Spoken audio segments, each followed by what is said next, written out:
जागतिक दर्जाचा कवी वर्ड्सवर्थ लिहितो की poetry is a spontaneous overflow of powerful feelings. मानवी मनातील तरल, कोमल तर कधी बोचऱ्या जहाल भावनांचा उत्स्फूर्त आविष्कार कवितेतून होतो. सर्वसामान्यांच्या मनातील अस्फुटित भावना समर्थपणे मांडणारे दोन कवी आज कट्ट्यावर आलेत. नमस्कार, मी प्रज्ञा पोवळे. क्विखिल आणि बढेकर ग्रुप प्रस्तुत माझा कट्टा, powered by green harvest, bank of Maharashtra, चंदूकाका Saraf jewels, Chitale दही, सुधीर मांडके लाईट हाऊस आणि सोनाही पशु आहार या विशेष कार्यक्रमात आपल्या सगळ्यांचं स्वागत. कवी, कविता आणि राजकारण यांचा अगदी जवळचा संबंध आहे. गदी माडगुळकरांपासून ते जावेद अख्तरांपर्यंत अनेक कवी विधान परिषद किंवा राज्यसभेच्या माध्यमातून राजकारणाशी संलग्न झाले. तर अटल बिहारी वाजपेयी, नरेंद्र मोदी, देवेंद्र फडणवीस, रामदास आठवले यांचं कवी मन आपण सगळ्यांनीच अनेकदा पाहिलंय, अनुभवलंय. असं म्हणतात, जे न देखे रवी ते देखे कवी.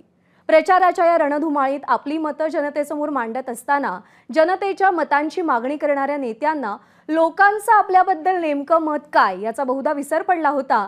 आणि त्याच वेळी आमचं मत वाया गेलं म्हणत संकर्षण कराडेनं सर्वसामान्यांच्या मनात साचलेल्या असंतोषाला वाचा फोडली आणि राज्यभरातल्या राजकारण्यांनी त्या कवितेची दखल घेतली.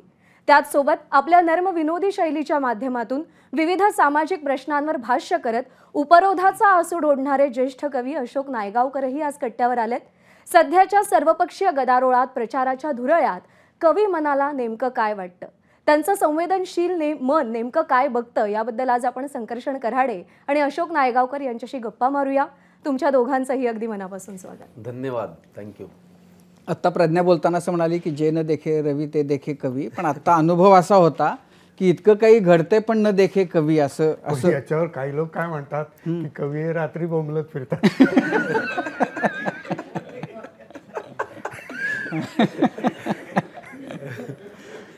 नाही तर ते म्हणजे जे घडतंय समोर, जे सर्वसामान्यांना दिसतंय पण ते कवींना दिसत नाहीये की काय, अशी स्थिती असताना संकर्षण तुझ्या कवितेनं एकदम महाराष्ट्रभर असं एकदम धुरळा उडवून दिलेला आहे. आणि प्रचंड कौतुक. आणि त्याचं म्हणजे त्याची गंमत अशी आहे, जे महाराष्ट्राच्या आपण म्हणूया की महाराष्ट्राची जी प्रगल्भता आहे, सांस्कृतिक समृद्ध जो आपला वारसा आहे, आणि त्याच्यामध्ये असं नर्मविनोदी ज्या कोपरखळ्या असतात त्याही समजून घेण्याची आणि त्या पचवण्याची ताकद इथल्या महाराष्ट्राच्या मातीत आहे. त्यामुळे सगळ्या राजकारण्यांनी सुद्धा त्या तुझ्या कवितेचं, अगदी सर्वपक्षीय नेत्यांनी त्याचं खूप तोंड भरून कौतुक केलं. मला असं वाटतं की म्हणजे तो मला मोह आवरतच नाही आहे. ती व्हिडिओ, तुझी क्लिप सगळ्या महाराष्ट्रानं ऑलमोस्ट बघितलेली आहे, पण तरीही एकदा ते आम्हाला ऐकवशील तर आनंद होईल. हो, आनंद. आणि मग त्यानंतर आपण पुढं सुरकूया. आनंदाने ऐकवीन. खरं तर काय होतं की एखादं बक्षीस मिळाल्यानंतर, एखादा अवॉर्ड मिळाल्यानंतर आपल्याला असं वाटतं की आपल्या करिअरचा एखादा टप्पा पूर्ण झाला. मला जेव्हा कळालं की आपल्याला माझा कट्ट्यावरती यायचं आहे, मला फार मनापासून हे पहिल्यांदा नमूद करावंसं वाटतं की आपल्या प्रत्येकाच्या आयुष्यामध्ये प्रवास करताना एक एक टप्पा महत्त्वाचा असतो. आज एक फार महत्त्वाचा टप्पा पूर्ण झाला, कारण फार मोठ्या मोठ्या लोकांना मी या कट्ट्यावरती येऊन गप्पा मारताना पाहिलं आहे. मला पंढरीच्या विठुराया या कवितेची सारखी फरमाईश होते. ती कविता मला या माझा कट्ट्यामुळे सुचलेली आहे, कारण इथे तुम्ही असेच बाबा महाराज सातारकरांशी संवाद साधत होतात आणि त्या संवादात त्यांनी जी उत्तर दिली त्याच्यामुळे मला ती कविता सुचली होती. तर इथे आज मला येता आलं, सोबत तुम्ही आहात. फार मनापासून मी तुमचा आभारी आहे. आणि राहिला प्रश्न या राजकीय कवितेचा, तर काय मी काय असं ठरवलं नव्हतं की राजकारणावरती कविता करू. पण काय होतं, बातम्या पाहून आपण बंद करतो ना, तर बातम्या बंद होत नाहीत, बातम्या राहतात आपल्या डोक्यामध्ये. कारण आपण विचार करणारी माणसं की असं काय झालं, हे इकडं कुठे गेले, ह्यांचं काय झालं. मला एक असं विचार आला की खरंच आत्ता जर एखादं कुटुंब असेल की माझे आजोबा असतील जे कुठल्या तरी वेगळ्या पक्षाचे फॉलोअर आहेत, त्यांचा मुलगा वेगळ्या पक्षाचा आहे, मी वेगळ्या पक्षाचा आहे, तो गोंधळच आहे ना. म्हणजे कुणाला मतदान केलंय याचं काही ओळखूच यायचं काम नाही की आपलं बाळ हरवलंय कुठं. बरं, असं नाही ना की मतदान ही काही फालतू गोष्ट, ती फार महत्वाचं आहे ना, मतदान आहे ना ते. म्हणून मी विचार केला की अशा एखाद्या कुटुंबाशी माझा जर परिचय झाला, बोलता आलं, आणि त्यात आजोबा असतील तर त्यांना मी विचारलं तर काय विचारेन. आणि म्हणून मी ते लिहिलं की सगळ्यांचेच चेहरे पडलेलं एक कुटुंब मला भेटलं, सगळ्यांचेच चेहरे पडलेलं एक कुटुंब मला भेटलं. खात्यापित्या घरचं तरी दुःखीच मला वाटलं. माणुसकीच्या नात्याने माझं मन भरून आलं. मीच जवळ जाऊन म्हणलं, का हो, काय झालं, तुमच्यापैकी कोणाला काही झालंय का?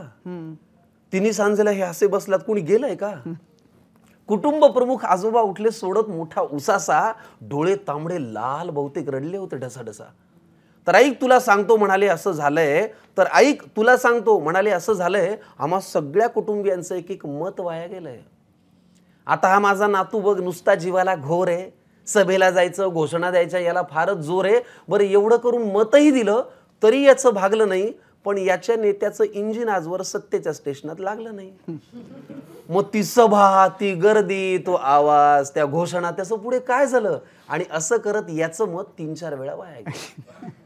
आता या दुसऱ्या नातवाची आणि त्याच्या नेत्याची सेम टू सेम लाईफ आहे. ना करियर में ग्रोथ आहे, ना जिंदगी में वाईफ आहे. अरे बाबा, वारशाने फक्त पैसा येतो, कर्तृत्व कुणी आणत नाही. भारतभर चालून तुझी पावलं दमली, पण हात काही चालत नाही. मग ती काठी, तो चष्मा, ते धोतर, ते आडनाव, त्याचं पुढे काय झालं? आणि असं करत याचं मत बरीच वर्ष वाया गेलं. आता हा माझा मुलगा, याला राजकारणातलं फार कळतं. सर मी शब्दानं थोडं विचार करून टाकायचा प्रयत्न केला की त्या मुलाला राजकारणातलंच का कळतं. आता हा माझा मुलगा, याला राजकारणातलं फार कळतं. याचं मन गेली अनेक वर्ष घड्याळातली वेळ पाळतं.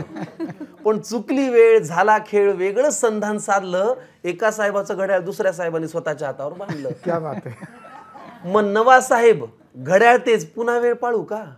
प्रश्न पडायला पाहिजे ना. नवा साहेब घड्याळ तेच पुन्हा वेळ पाळू का? का जुन्या साहेबासोबत राहून तुतारीतून आवाज काढू का? मग ते वय, तो अनुभव, ती निष्ठा, तो परिवार, त्याचं पुढे काय झालं? आणि असं करत याचं मत नाहक वाया गेलं. आता ही माझी सून अस्मिता तशी धाडसीच म्हणायची. इथे अस्मिताही नाव फार मनापासून ठेवलंय. आता ही माझी सून अस्मिता तशी धाडसीच म्हणायची, जरा कोणी नडलं ना की घरातला बाण काढायची. मी तिला कितीदा म्हणलं, बाण जपून वापरायचा असतो ग, एकदा हातातून सुटला की परत येत नसतो ग. मग तो बाण, तो बाणा, ते कडवट, ते सैनिक, यांच्यात असं काय झालं? पण असं करत हिचंही मत विनाकारण वाया गेलं. आता ही माझी बायको बरं का, ही घडवेल तेच घरात घडतं. ही घडवेल तेच घरात घडतं यालाही म्हणण्याला अर्थ आहे सर. आता ही माझी बायको बरं का, ही घडवेल तेच घरात घडतं. नाव हिचं लक्ष्मी, हिला कमळ फार आवडतं. मी उत्सुकतेने पुढे विचारलं, माझी उत्सुकता त्यांना दिसली असेल. मी मध्येच पुढे विचारलं की माझी उत्सुकता त्यांना दिसली असेल. कमळ जिथल्या तिथेच आहे, मग यांचं मत वाया गेलं नसेल. आजोबा म्हणाले ती दुःखात नाहीये तशी, पण तिच्याही मनात तळमळे, कारण ज्यांच्या विरोधात मत दिलं त्यांच्याच हातात आता कमळ आहे.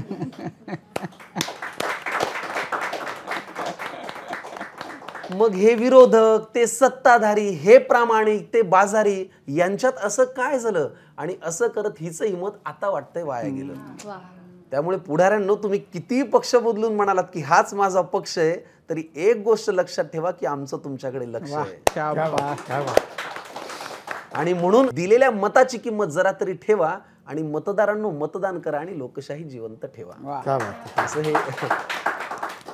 आता हा तर प्रश्न तुला शेकडो जणांनी गेल्या 15 दिवसात 20 दिवसात विचारला असेल की अरे तुला हे सुचलं कसं? हे सगळं एका बैठकीत झालं का? तुकड्या तुकड्याने आलं का? त्याचा क्रम असाच होता का? पुढं मागं झालं का? शब्द नंतर बदलावे लागले का?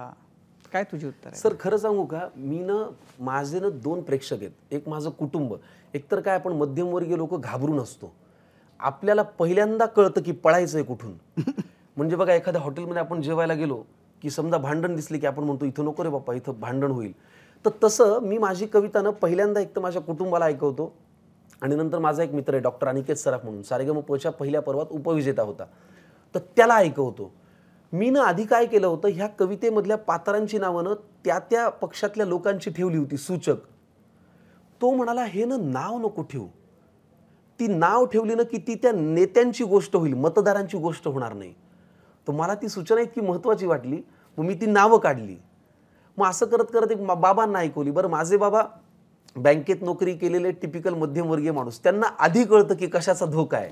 जेव्हा त्यांना असं वाटलं ना, त्यांना आधी लक्षात येतं की नाही नाही ह्याच्यात धोका आहे, तुला कोणीतरी काहीतरी म्हणेल. मी पण बँकेत होतो. हो का? अरे, तर त्याच्यामुळे धोका कळणारी ही माणसं आहेत. बाबा जेव्हा मला म्हणाले की नाही ही कविता काही धोक्याची नाहीये, तेव्हा मग मला असं वाटलं की हां, हे बाहेर काढायला हरकत नाही. पण एक 10-12 दिवसांचा वेळ गेला. काही कडवी जमत होती, काही जमत नव्हती, काही नीट येत नव्हतं जे मला म्हणायचंय. काही वेळेला ते येत होतं, काही वेळेला चुकीच्या दिशेने जात होतं. असं करत करत करत एक 8-15 दिवसात पूर्ण झालं. पण त्या 8-15 दिवसात मी अस्वस्थ पुरेसा होतो. मला हेही करायचं होतं की मनातलं मांडायचं तर होतं, पण हेही करायचं होतं की कोणाला दुखवायचंही नव्हतं. पण ती बाहेर जेव्हा आली ना सर, 99.99% लोकांनी ती उचलून धरली, त्यांना ती आवडली. सगळ्या राजकीय पक्षांनी, त्याच्या मोठ्या नेत्यांनी. 1% ते तर काय म्हणजे 0.1%. 0.1%, पण त्याचं काही ठीक आहे म्हणजे ओके. पण याच्यानंतर म्हणजे राज ठाकरे, उद्धव ठाकरे, शरद पवार सगळ्यांना ती खूप आवडली आणि सगळ्यांनी त्याचं कौतुक केलं. तर तू जी एक राखीला मुलाखत दिली होतीस माझ्यासाठी, त्याच्यामध्ये तू त्याच्याबद्दल सांगितलेस की राज ठाकरे काय म्हणाले, उद्धव ठाकरे काय म्हणाले. सांग ना पुन्हा काय काय. सर कसं आहे, माझं एक म्हणणं आहे बरं का, की आपल्या घरातली सगळी माणसं पिक्चर पाहतात. आपल्याला पिक्चरमधला top angle, long angle, crafting, screenplay सगळ्यांना सगळं कळतं का? नाही. पण तरीसुद्धा आपण पैसे देऊन पिक्चर पाहिल्यानंतर म्हणतो 15 मिनिटं बोर झालं यार, शेवट उगी गुंडाळलाय म्हणतो की नाही. आपल्याला क्रिकेटमधलं कव्हर ड्राईव्ह, स्ट्रेट ड्राईव्ह सगळं टेक्निकली कळतं का? नाही. पण तरीसुद्धा अरे सचिन काय यार तू चूक, आपण सचिनला सांगतो घर बसल्या. तसं राजकारणातनं मला काही कळतं का? तर नाही. माझा तो प्रांत नाही. पण मी ते पाहतो ना, मला त्याच्याविषयी बोलायचा अधिकार आहे ना, आणि या भावनेतनं मी बोललो. मला कुठल्याच पक्षाविषयी असूया नाही, सूड नाही, राग नाही, द्वेष नाही, प्रेमही नाही.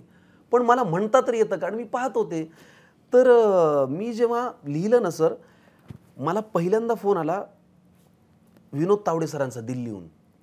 मला म्हणे अरे काय सुंदर कविता लिहिली आहेस तू. तर मी म्हणलं ह्यांनी शेवटपर्यंत ऐकली आहे का, म्हणजे यांचंही कडवं आहे ना ह्याच्यात. तर मी त्यांना म्हणलं सर तुम्ही पूर्ण ऐकली का? म्हणजे हा काय प्रश्न आहे. म्हणलं अहो सर नाही. अरे पूर्ण ऐकूनच मी सांगतोय, फार सुंदर लिहिली आहेस. आणि मग अर्ध्या तासांनी त्यांची पत्नी जे आहेत वर्षाताई पवार, त्यांचा फोन आला. त्यामुळे अरे विनोद सरांनी ती दिल्लीहून आमच्या कुटुंबातल्या सगळ्या ग्रुपवरती पाठवली, त्यांना एवढी आवडली. मग मला खात्री पटली की अरे ही यांना आवडली. एक फोन जेव्हा आला तेव्हा मी रात्री बायको आणि मुलांबरोबर मरीन ड्राईव्हला गेलो होतो. मला म्हणे नमस्कार संकर्षण कराडे. म्हणलं हो. मी अमित ठाकरे बोलतोय, साहेबांना बोलायचं, वेळ आहे का? मी ना असं आपण ते बावचळतो ना. म्हटलं कोण? म्हटलं हो द्या ना प्लीज द्या ना. जय महाराष्ट्र, मी राज ठाकरे बोलतोय. म्हटलं हो सर बोला. काय सुंदर कविता लिहिलीत तुम्ही. तर मी त्यांना विचारलं बरं का, तुम्हाला राग आला का? ते म्हणे नाही हो, उत्कृष्ट लिहिली आहे, परवा काय करताय? तर मी म्हणलं काय झालं सर, मी काय झालंच्याच नोटवरती होतो. म्हणलं परवा काय करताय म्हणजे कुठं जाऊन आता टप्पू देताय, दणके देताय, काय खळखट्याक वगैरे काही आहे की काय? आता अहो भीती वाटते हो सर. काय आपण कुठल्या घरातून आलोय, आपण परभणीचे आहोत, आपल्याला कोणी काही बोलवलं काय? तर म्हणलं सर काय झालं, रागवलात का? परवा सकाळी घरी 11 वाजता. धाबं दणाणलं सर. मला भीतीच वाटायला लागली. मी जाताना आमच्या घरच्या ग्रुपवरती मेसेज टाकला की मी बरं माझे बाबा त्या 2 दिवसात बिलीव्ह मी घरच्या त्या मशीनवर सारखे बीपी चेक करत होते. कारण जेव्हा आदेश बांदेकरांचा धावपळीत फोन आला, अरे पटकन तुझा फोन रेंजमध्ये ठेव, उद्धव साहेब तुला फोन करतायत. म्हणलं अहो कशाला, काय करायचंय मला फोन घेऊन? आणि आला 5 मिनिटात फोन, मी उद्धव ठाकरे बोलतोय, जय महाराष्ट्र. बरं त्यांची बोलायची पद्धत मिश्किल. ते मला म्हणाले काय हो आमच्या सुनेचं अस्मितेचं मत वाया गेलं असं म्हणताय? Dead pause. म्हणलं सर काय झालं, राग आला का? त्यांचं उत्तर फार छान होतं. ते म्हणे अहो आम्ही व्यंगचित्र पाहत मोठी झालेली माणसं आहोत, आम्हाला कोपरखळे आवडतात. फार वर्षांनी असं कोणीतरी लिहिलंय ज्याच्यात आम्हालाच आमचा चेहरा पाहायला मिळतोय. तर माझी हे उद्धव ठाकरेंचे शब्द की माझी तुम्हाला कळकळीची विनंती आहे की तुम्ही असं लिहित चला, आम्हालाही आमचं काय चुकतंय कळेल, इतरांनाही कळेल. आणि सध्या जो कशाला पायपूस राहिला नाही त्याचं चित्र आम्हाला अशा कलाकृतींमधून पाहायला मिळतं. एवढं छान वाटलं ना सर की एवढ्या वरच्या लेवलवरती एवढ्या खेळीमेळीच्या वातावरणात हे स्वीकारलं जातं. खालीच गोंधळ आहे हो. आणि राज ठाकरे सरांकडे जेव्हा मी गेलो, त्यांना मी सांगितलं की सर आपण 2.5 तास झाले गप्पा मारतोय, माझ्या घरी मी मेसेज टाकून ठेवलाय. बरं माझा ड्रायव्हरही एवढा पागल झाला, तो मला काय म्हणतो निघताना, सर तुम्हाला काही लागलं तर फोन करा. म्हणजे अबे आत काय लागणार आहे? बरं आज जर काही लागलं तर तू काय करणार? म्हणजे सगळ्या लेवलवरती वेळ लागलं होतं मला. पण याच्या कवितेनं मी मात्र खूप नाराज झालो तुम्हाला. अरे काय झालं सर? अरे घरात ऐकावं लागलं मला, असं काहीतरी लिहित जा म्हणून वगैरे. त्यांच्या घरात जाताना मात्र धडधड मी मोबाईल बंद केला. पण दिलेल्या वेळेला साहेब मला भेटले. ते त्यांच्या पत्नी शर्मिलाताई आणि मी, आम्ही तिघेच होतो. 2 तास गप्पा मारत कवितेचं कौतुक केलं.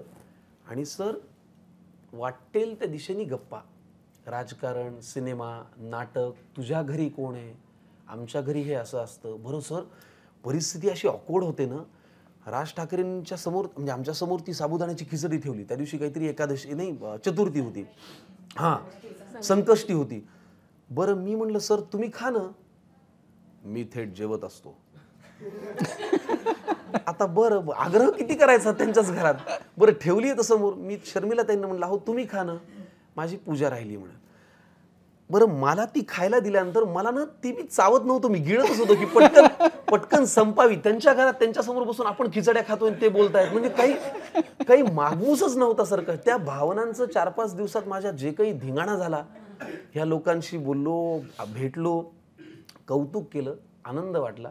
आणि असं वाटलं की जिथे पोचवायचं होतं तिथे ते बरोबर पोचलं आणि जे म्हणायचं होतं ना ते त्याच भाषेत कळलं. याचा फार आनंद झाला. त्याच्यामुळे माझ्या घरचेही शांत झाले आणि मलाही छान वाटलं की नाही, एक कलाकृती अशी छान रिसीव्ह केल्या जाऊ शकते आणि ती करतात मोठी लोक. काका, म्हणजे एकूण आत्ताच्या वातावरणामध्ये म्हणजे एक काळ असा होता की असं खूप विडंबन लिहिलं जायचं, मिश्किलपणा आपल्या समाजाला आवडायचा. आता त्याच्यात काही फरक पडला असं तुम्हाला वाटतंय?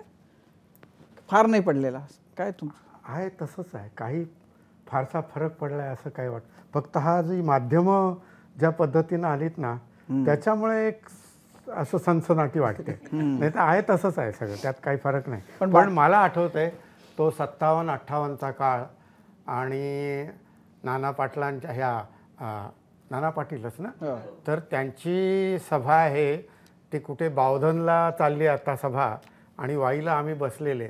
तर 11, 12, 1, 2 वाजले तरी ते आले नव्हते.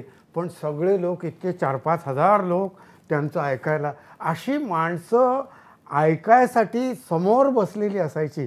ती उत्कटता मात्र आता संबंध समाजातनं निघून गेली. असं म्हणजे मला तो काळ आठवतो, संयुक्त महाराष्ट्राच्या तो प्रतापगडावर मोर्चा संबंध डांग्यांपासून SM-पासून सगळे दादासाहेब गायकवाड, सगळे प्रबोधनकार ठाकरे वगैरे सगळे त्या प्रतापगडच्या पायथ्याशी सगळा मोर्चा आम्ही त्या बैलगाडीमधनं भाकऱ्या गोळ्या करून सगळ्या दिलेल्या. आणि त्याला जी संबंध समाजामधली जी एक प्रचंड जागृती म्हणतात ना अत्र्यांच्या काळात संयुक्त महाराष्ट्रात, तसं नंतर आता असं कुणालाही असं कशाबद्दलच काही राहिलेलं नाही.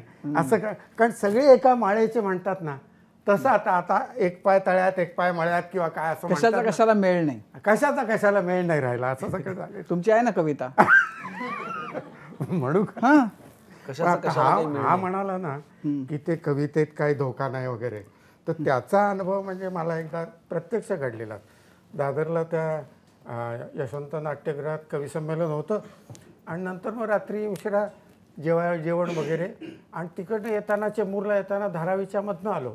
मागं 3 कवी बसलेले, मी पुढं आपला माझी धोपटी असते पिशवी अशी, आणि तिथं त्या नाकाबंदी होती. तर ते पोलिसांनी सगळ्यांना असं बघितलं वगैरे आणि ती माझी पिशवी माझ्या इथं. ते म्हणे पिशवीत काय आहे म्हणून. तो म्हटलं कविता आहे. तला त्यांनी असं पुढे ढकललं की म्हणजे आघाडच्या हाकलल्यासारखंच केलं. तर इतकं कवितेचा कधी धोका नाही वाटत तुला सांगतो, हे मला अगदी सांगायचं. तर ती कविता मी पण आत्ता या साधारण चिन्हांवरती एक लिहिलं होतं. म्हणजे आता काय आचारसंहिता चालू झाली, याचा अर्थ काय, दुराचार संहिता संपली, बरोबर. दुराचार संहिता संपताच प्रथम तळ्यातील कमळे नाहीशी करा म्हणाले. कुठेही कमळ शब्दाचा वापर नको. चित्रात लक्ष्मीची पावले दिसली तर दिसू द्यात, कारण लक्ष्मीचे पावलं दिसत नाहीत ना. हस्तांदोलन अजिबात टाळा. विंदांच्या एक दिवस घेता मधली पुढची ओळ गाळा. मला ते इतकं म्हणजे ते केव्हापासून आलं ते काळं काय फासतात एका पाट्यांवरती वगैरे, हे काय विद्रुपीकरण सगळीकडे करतात, मला काय कळतच नाही. मधली पुढची ओळ गाळा. एक दिवस घेता त्या शिल्पातलाही कोदंडधारी भाग तूर्त नको. धनुष्यबाण. सर्व स्टेशनातील अगदी CST पासून घड्याळांवर काळे फडके गुंडाळा. तसेच वाफ, दगडी कोळसा, जेम्स वॅटचा उल्लेख नको असे आयोगाने कडक शब्दात फरमान काढले. हे ऐकताच लक्ष्मी म्हणाली, तुम्ही लोकांनी पूर्वी हात मारलात आता मी कमळातच उभी राहणार. आता मी कमळातच उभी राहणार. मग काय सगळीकडे गरम वाफ आणि धूरच धूर. तरी पण गुरुजी म्हणालेच काही करा, न हा बाणातलाच तसा घड्याळाच्या अंगावर काटा. सुरेश भटांना समन्स. आयुष्याच्या मशाली पेटवणं बंद. आयुष्याच्या मशाली पेटवणे बंद. अखेरीस हत्तीच्या त्यात काय मोठेसे, बिचारे केशवसूत एक तुतारी द्या मजा आणूनी असं म्हणत होते. त्यांना मालगुंडला नजर कैदेत ठेवले. त्यांना मालगुंडला नजर कैदेत ठेवले. तर ती आता तुम्हाला ती कशाचाच कशाशी काही संबंध नाही राहिला. म्हणजे आता तुझ्या कवितेत आहे ना, किंवा ज्याला मत दिलं, ज्याला विरोध केला, ते सगळं म्हणजे सगळे इतके पवित्र होत आहेत. सगळीकडे गोमूत्र शिंपडलं जात आहे की काय, इतकं म्हणजे मला असं वाटतं खरोखर असं छान काहीतरी पवित्र होण्याचे दिवस आलेले आहेत त्या देशामध्ये. म्हणजे राजाला 3 खून माफ आणि कवीला 2च संग्रह. कवीला 2च संग्रह हा अन्याय आहे म्हणून तक्रार केली तर त्याने शिवी दिली तर दिली ती देखील बायकोवरून शिवी दिली. मग मी पण सोडतो काय, मी पण दिली एक ठेवून. नंतर NC पोलीस स्टेशन वगैरे सगळं आलंच. तर ते म्हणाले पुरावा कुठं आहे. मी खरं तर डायलॉग म्हणून पुरावा इथे हृदयात असतो वगैरे म्हणणार होतो, पण जाऊ द्या झालं. कशाचाच कशाशी काही संबंध नाही. तसं तर गझलेत सुद्धा एका शेराचा दुसऱ्या शेराशी काय संबंध असतो, एका शेराचा दुसऱ्या शेराशी काय संबंध असतो. आणि किराणा दुकानात लेंडी पिंपळी आणि गवला कचुरा हे डबे शेजारी शेजारी असतातच ना. तेवढ्यात प्रेयसी गेल्याची बातमी आली. आता मला तरी काय कल्पना, प्रेयसी गेल्यावर किती दिवस सुतक पाळतात म्हणून गुरुजींना विचारलं तर ते म्हणाले दुसरी प्रेयसी मिळेपर्यंत पाळावंच लागणार. कशातच लक्ष लागेना आणि कशाचाच काही संबंध नाही. शेवटी घरचे म्हणायला लागले एकदा डॉक्टरना तरी दाखवा म्हणून डॉक्टरांकडे गेलो तर त्यांनी स्टेथोस्कोप खिशालाच लावत काय होतंय विचारल्यावर सारखं भाजपमध्ये जावंसं वाटतं.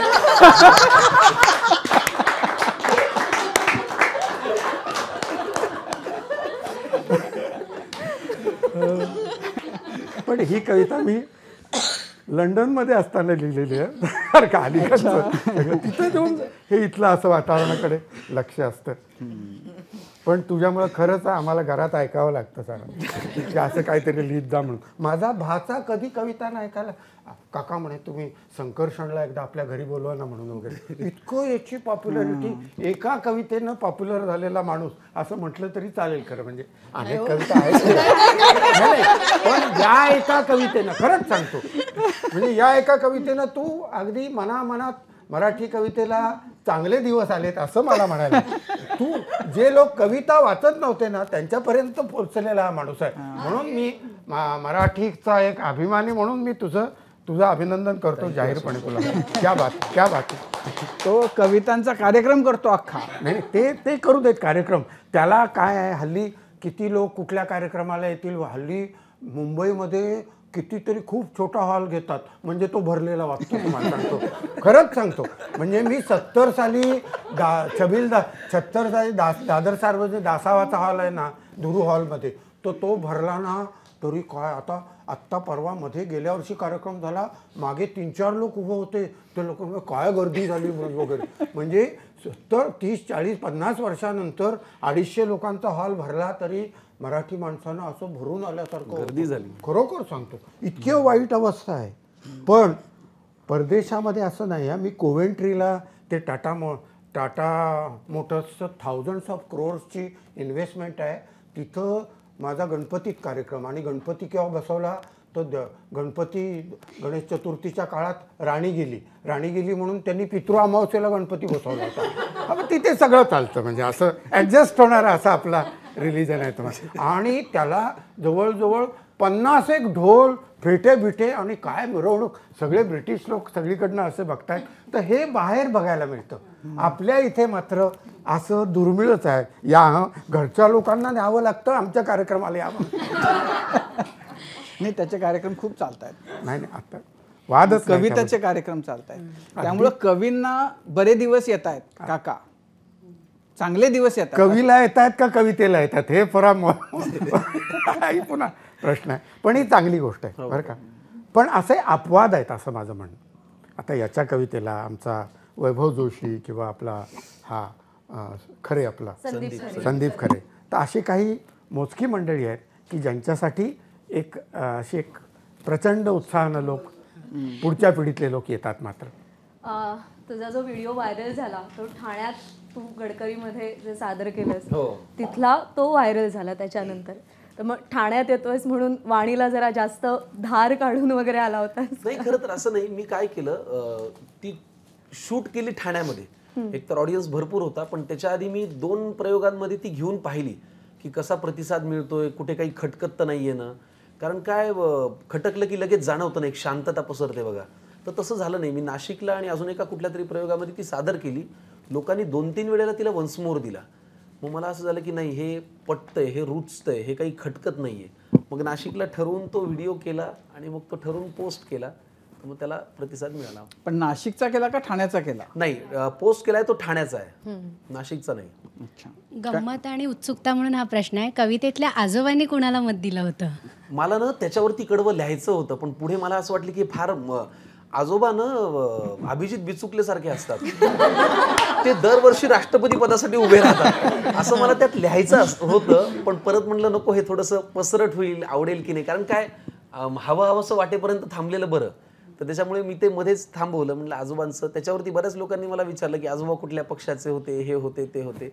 पण या कवितेचं एक असं झालं की ज्याला जो हवाय त्याने तो अर्थ घेतला. ह्यांनी हे ठरवलं, ह्यांनी हे ठरवलं, काहींनी ठरवलं की हा नोटाचा प्रसार करतोय. माझं काहीच म्हणणं नव्हतं कशाच विषयी. मी त्यांच्याच मनातलं लिहिलं होतं आणि ते मांडलं होतं. विषय संपला. संकर्षण आणि काका, खरं तर असं आहे की तुम्ही आता अत्र्यांचा वगैरे उल्लेख केला आणि एक काळ होता की जेव्हा समाजात जे काही घडतं आहे ते परखडपणे लेखक, कवी बोलायचे, आपली मतं मांडायचे. आणि आत्ता आपल्याला ते फारसं होताना दिसत नाहीये.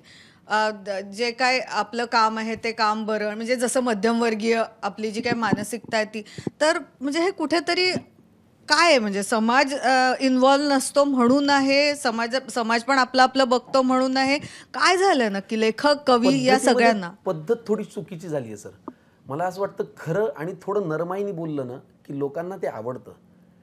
थोडं आपल्याकडे काय झालंय की आपल्या अधिक म्हणजे नाही का, मी मागे लिहिलं होतं बघा की कधी क्रिकेट, कधी सिनेमा, कधी राजकारणाची बारी, ही थोडी 4-5 वर्षांपूर्वी लिहिली होती.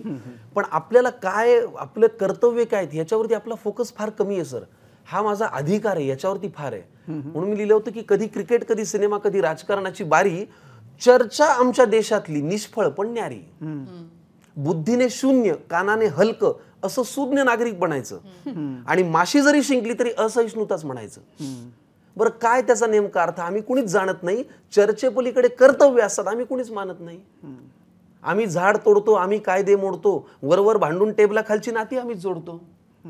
बरं, वर्षानुवर्ष झोपलेले आम्ही अचानक कधीतरी जागतो आणि 2-4 वर्षात पंतप्रधानांना आजचे दिन मागतो. मग तुम्ही ठरवा तुमचं भविष्य तुम्हाला कसं पाहायचंय.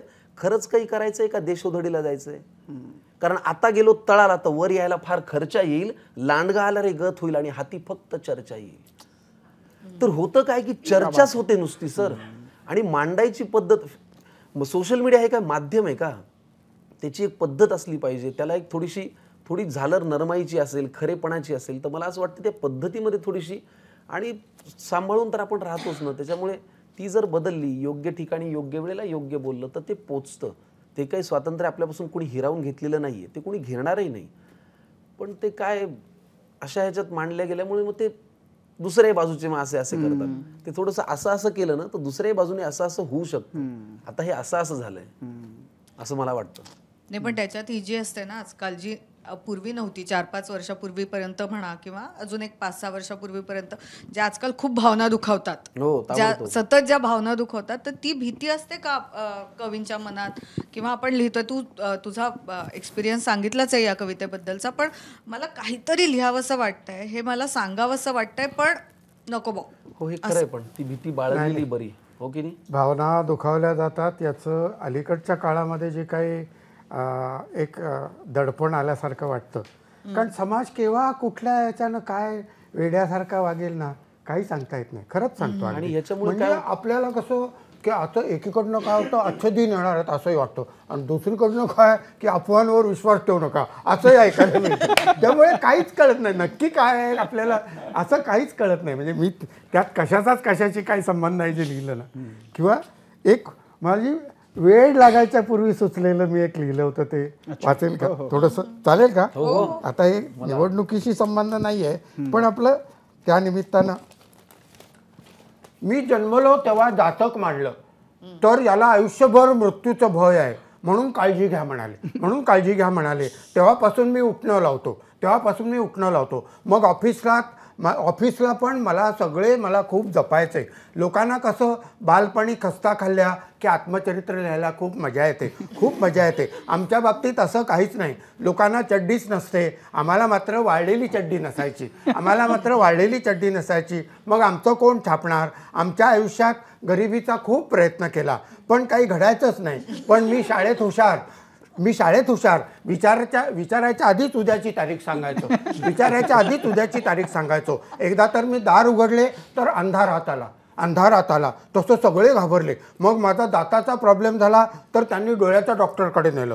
ते म्हणाले न्यूरोलॉजिस्टला दाखवा. ते बिचारे चांगले होते.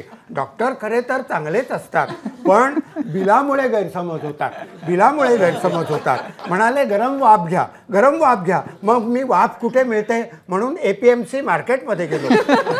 तिथे कडक चेकिंग होतं. त्यांनी वडिलांचे SSC सर्टिफिकेट आणलंय का विचारलं, आणि बायकोची जन्मतारीख विचारली. आता माझं अजून पहिलं लग्न पण झालं नाही. आपण कशाला दुसऱ्या कोणाच्या बायकोची जन्मतारीख सांगायची? तर तो म्हणाला, अहो या वयात लोकांची दुसरी लग्न होतात. त्याला दया आली, त्याने हात सोडलं. मग तिथं खूप गाळे होते. मग मला करायला सांगितलं, आणि सगळं नॉर्मल आहे म्हटल्यावर मी धावतच सुटलो. तरी पण धावायचा टोल भरावाच लागतो. आपल्याला काहीच झालं नाही या आनंदात मी हत्तीवरून ब्लड शुगर वाटली. आता सगळेच विचारतात तुम्ही लग्न का केलं नाहीत? तर म्हणालो बायको निघून जाण्याचं भय असतं. रात्री सगळे नवरे चाचपून बघतात, बायको आहे का निघून गेली. त्यामुळे मला झोप चांगली लागते. उलट मला जाग यायच्या गोळ्या लिहून दिल्यात डॉक्टरांनी. परवा तर पहाटे 3:30 सरकार पडलं. त्यात 10 कोटी लोक दबले, पण राज्यपाल छपरावर बसले होते. ते मात्र वाचले. मग फायर ब्रिगेडवाले आले, पण उशिराने. मग लोक वाट पाहून स्वतःच निघून गेले. हल्ली सगळे हुशार झालेत. काही घडलं की लोकांना वाटतं आता पोलीस येतील, पोलिसांना वाटतं मीडिया येईपर्यंत थांबूया. मग लोक कंटाळून निघून जातात. पण कटिंग चहावाल्याचा धंदा होतो. हल्ली सगळे बेकारी आहे. त्यामुळे सगळे एकमेकांना विचारतात, MBA झालेले वगैरे, अहो काही काम आहे का? मी त्यांना गवत काढाल का विचारलं. तर अतिवृष्टीत सगळं गवतच वाहून गेलं. आमची शेती असती तर मी सगळ्यांना कामावर ठेवलं असतं, पण मी तर ऑफिसात कामाला असतो. मग एवढ्या खुर्च्या कुठून आणायच्या? आपलं काही दिवसासारखं नाही, रात्र पाणी घालत राहते म्हटलं की दिवस आपोआप उगवतो. दुसऱ्या दिवशी खत वगैरे घालावंच लागत नाही. खरं तर नोकरी लागली की वेळ कसा घालवायचा म्हणून मी सगळीकडे घड्याळं लावून ठेवलेत. एकदा टॉयलेटमध्ये किती वाजलेत, मग हॉलमध्ये किती वाजलेत, म्हणजे दिवसभर छान टाईमपास होतो. माझा रविवार सोमवारपासूनच सुरू होतो. तो आठवडाभर चालूच राहतो. पुन्हा रविवारी पंतप्रधान भेटतातच. सकाळी छान गप्पा मारतात. हल्ली बोलणारं तरी कोण राहिलंय आणि ऐकणारं तरी कोण आहे? मी लग्न केलं नाही कारण मुलं झाली असती आणि त्यांनी ऐकलं नसतं तर आपलं तर डोकंच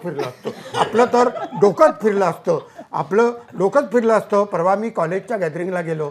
त्यांना सर्वांना सांगितलं बेकारी वाढत चालली आहे. पुढच्या एका पिढीनं लग्न केलं नाही तरच लोकसंख्येला आळा बसेल. खरं तर हे सगळं मला वेळ लागायच्या पूर्वी सुचलेलं, पण वेळ लागल्यानंतर लिहून काढलं. परवा GA कुलकर्णी भेटले. म्हटलं वेळ कसा घालवता? तर म्हणाले टीव्हीवर मालिका बघत बसतो. मग मात्र मला आपण शहाणे आहोत वाटायला लागलं. हे फार शेवटच्या ओळींनी फारच वेगळ्या कुठेतरी घेऊन गेली कविता. संकर्षण, म्हणजे आता तू इतके प्रयोग करतोयस, आता ही कविता तर तुला जिथं जाशील तिथं ही कविता तर म्हणायला लागतच असेल, पण तुझी विठ्ठलाची कविता ज्याचा तू उल्लेख केला, आणखीन अशा कोणत्या कविता आहेत की ज्या तुला म्हणजे म्हणाव्याच लागतात, लोकांना त्या ऐकाव्याशाच वाटतात? सर काय होतं, कधी कधी ना कवितेनंतरची रिॲक्शन फार इंटरेस्टिंग असते आणि त्याच्यामुळे ते आधीच्या कवितेला एक वेगळीच गंमत येते. म्हणजे माझी आत्ता एक आमच्या कार्यक्रमात मी टकलेपणावरची कविता सादर करतो, तिला सुद्धा असंच वन्स मोर येतो कधी कधी. आणि त्याच्यानंतर काय झालं, मी मध्यंतरी ती शिवाजी मंदिर दादरला कविता सादर केली टकलेपणावरची. एक काकू अशा उठल्या स्लो मोशनमध्ये, तर मला वाटलं बहुतेक यांचा नवरा टकला, आता आपल्याला खूप बोलतील.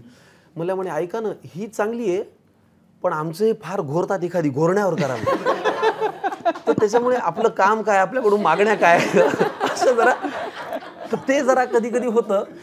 पण पंढरीच्या विठुरायाची फरमाईश नेहमी होते, आता ह्या कवितेची होते, मग त्या टकलेपणाच्या ह्याची पण होते, अशी जरा ती मज्जा येते. पण आनंद मिळतो, म्हणजे फरमाईश आली की कोणाला नाही आवडत. पण हे कविता लिहिणं कधीपासूनच आहे? खरंच मला माहित नाही, कारण मला आठवतं तेव्हापासून लिहितोय? नाही तसं नाही सर, पण मला अजूनही असं वाटत नाही की मी काही कवी आहे, कारण मला काही शास्त्रशुद्ध तंत्रशुद्ध त्यातलं मीटर कविता अशी येत नाही. माझं म्हणणं आहे की एखाद्या गोष्टीवरची, घटनेवरची, परिस्थितीवरची माझी खरी प्रामाणिक आणि पहिली प्रतिक्रिया मी मांडायचा प्रयत्न करतो, तर ती मांडतो, ती ओळींमध्ये असते आणि ती लोक त्याला कविता म्हणून स्वीकारतात, हा त्यांचा मोठेपणा आहे. मला अजूनही असं वाटत नाही की मी कवी आहे. मला आत्ता इथे असं येताना असं वाटलं की अरे नायगावकर काकांच्या बाजूला बसून आपण काय कविता, पण मला माहीत नाही, म्हणजे मला लिहायची आवड आहे, वाचायची आवड आहे, मग ते सुचलं की मी. पण आपण कवी असल्याचा कॉन्फिडन्स कधी आला? जेव्हा कवितांचा कार्यक्रम करतो तेव्हा आपण स्वतःला कवी आहे असं तर म्हटलंच ना. सर मला अजूनही नाहीये. जेव्हा माझ्याकडे ही संकल्पना त्यांनी आणली, मी त्यांना म्हणलं अहो असं गंमत म्हणून पोस्ट करणं आणि लाईक करणं आणि शेअर होणं ही फार ठीक आहे, तिकीट काढून 500-600 रुपये लोक येतील का? तर ते म्हणाले नाही, तो आत्मविश्वास आम्हाला आहे. म्हणलं तुम्ही बघा बाबा, आपल्याला भीती वाटते ना, आपण कार्यक्रम, आपण दुकान उघडलं आणि कुणीच नाही आलं तर. बरं त्यात ऑलरेडी नाटक चांगलं चालू होतं, दोन्ही नाटकांचे प्रयोग. त्यांनी म्हणाले नाही आम्हाला आत्मविश्वास आहे, आपण करूया. पण आता जो प्रतिसाद मिळतो त्या कवितेवरनं ओळखतात आणि तेव्हा छान वाटतं सर, म्हणजे मजा येते, आनंद वाटतो. सया बिया लोक आता, हो अहो सया म्हणजे मला त्यांच्या कविता ऐकायला देतात.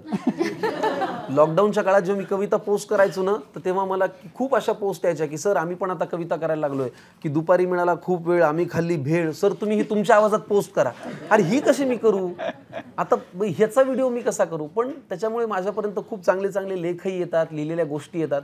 एक फार छान गोष्ट झाली की मला आजकाल प्रयोगानंतर, कार्यक्रमानंतर लोक पत्र देतात छान छान, आणि त्या पत्रांचा सगळा मी संग्रह करतो, ते लॅमिनेट करून ठेवतो, त्याचं एक पुस्तक करतो आणि शक्य असेल नंबर असेल तर त्यांना रिप्लाय करतो. ही जी लिखाणाची देवाणघेवाण वाढली आहे ना, ती फार मला आवडते. कवितांमुळं ती गोष्ट घडली. हे जे चाहत्यांचं प्रेम आहे, तर काही वेळेला ते अतिरेकी प्रेम ते फार अडचणीत, घोर संकटात वगैरे टाकणारं पण असू शकतं ना. सर काय झालं, माझा एक अनुभव सांगतो. हो सांगा. मी तेव्हा एक्सप्रेस टावर्सला होतो, संध्याकाळी 7ची वेळ, आणि या CST स्टेशनात आलो, गच्च भरलेलो. तेवढ्यात एक माणूस आला की नायगावकर आमची बायको तुमची फॅन आहे, तिच्याशी बोला फोनवर. एवढ्या गदारोळात आता त्या बाईशी मी इथनं स्वीटी स्टेशनातनं काय बोललो, असे लोक एक एक काय काय काय काय येऊन बोललात तुम्ही? नाही काय बोलणार ते. अहो काका तुम्हाला सांगतो, कधी कधी काय होतं, मी हे आमच्या कार्यक्रमातही सांगतो, प्रयोगानंतर महिला मंडळ भेटायला येतात, वापरलेले शब्द आणि पोचणारा अर्थ याचा काही संबंधच नसतो.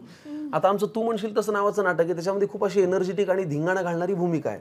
एकदा एक मॅडम मागे आल्या, मला म्हणे सर काय मस्त केलं हो तुम्ही, छान स्टॅमिना आहे तुमचा. आता ना आपले वेगळेच इंडिकेटर लागतात, पाहण्यासारखा चेहरा तिच्या नवऱ्याचा होतो. अगं काय बोलतेस ग, थोडं थांब ना. त्या थांबत नाहीत, अहो यांनी फार छान केलं, मस्त स्टॅमिना, आपण परत येऊ. तर परवा फोटोची गंमत अशी झाली, एक मॅडम आल्या कार्यक्रमानंतर, मला म्हणे सर आपण फोटो काढूया. तर मी असं उभा राहिलो हातावर हात ठेवून. मला म्हणे सर अंगावर हात टाका. म्हणलं अहो काय बोलताय तुम्ही, अंगावर हात टाकण्याचा अर्थ काय होतो, आता कसं बोलायचं. तर मी तरी काका तुमच्यासारखीच माझी परिस्थिती झाली, मी गंमत करायचा प्रयत्न केला. त्यांचा नवरा तिथेच होता. म्हणलं अहो तुमचा नवरा सोबत आहे, त्याला सांगा ना अंगावर हात टाकायला. सर ते त्याच्यापेक्षा येडं होतं, ते मला म्हणे सर मी फोटो काढतो, तुम्ही टाका अंगावर हात. आता ह्याला काय काउंटर आहे मला सांगा तुम्ही. ती गंमत, हे तरी फोनवर बोलणं झालं. आमच्या कार्यक्रमाची जेव्हा मी पोस्ट टाकली, अजूनही ती फेसबुकला कमेंट आहे, संकर्षण वाया स्पृहा दुपारी 12:30 वाजता बालगंधर्व रंगमंदिर पुणे. खाली एका मॅडमनी कमेंट केली आहे, दुपारी नको रात्री येत जा, खूप वेळ असतो. आता याचा अर्थ आपण सोशल मीडियावर काय घेणार आपण? मी रिप्लायच केला नाही सर. पूर्ण तर लिहा, पण अशा गमतीच्या पण होतात. तुला आता हा अनुभव की पण आपल्याकडे महिला अशा अगदी मोकळेपणानं एखादी गोष्ट आवडली आहे सांगत आहेत. त्या चिवडा गल्लीतनं मी आणि बोजेवार आपले श्रीकांत बोजेवार आम्ही चाललो होतो. तर ती एक लहान मुलगी आली, काका काका आमच्या आईला तुमच्या कविता खूप आवडतात असं लाजून तिनं आईकडे बोट दाखवून सांगितलं होतं. म्हणजे त्या महिलेला यांना नायगावकरांना जाऊन भेटावं आणि मला तुमच्या कविता आवडतात किंवा काय असं काही ही इतकं मोकळेपणाने म्हणजे आम्ही एकदा श्रीवर्धनमधनं चाललो होतो, कार्यक्रम झाला माझा आणि सगळे होते आपली मित्रमंडळी सगळी. तर त्या महिला तिथे श्रीवर्धन गावातल्या महिला पलीकडनं चालल्या होत्या. एवढं हसायला येत होतं, पण इतकी पुरुष मंडळी बसलेली, त्यात आपण कसं हसायचं असं ती एक महिला दुसऱ्या महिलेला सांगत होती.